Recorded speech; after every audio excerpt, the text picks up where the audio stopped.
And these are crown of thorns starfish, and they are from this part of the world. These are natural parts of our ecosystems in the coral reefs.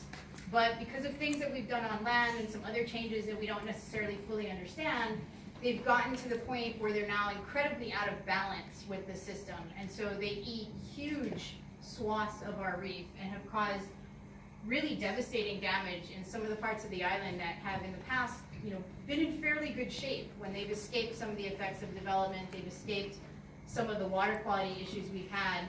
But then we have this out of balance system, and these crown of thorns have come in and done a real number on the coral. So they've eaten huge amounts, in some places as much as 50% of the living coral because of these big crown of thorns stars.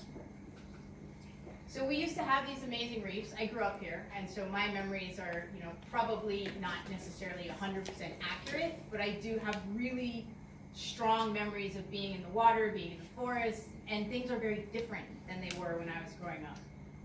And not all of our reefs always look like this. This is a pretty special place up by Rutidian, but still, they were in much better shape than they are today. And now you can go out and see things like this.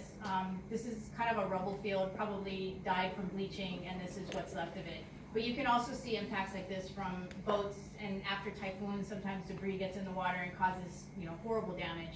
So there's all kinds of things that can do this. We have water quality, so that the corals are not able to compete against algae, so you get these kind of nasty masses of slimy stuff.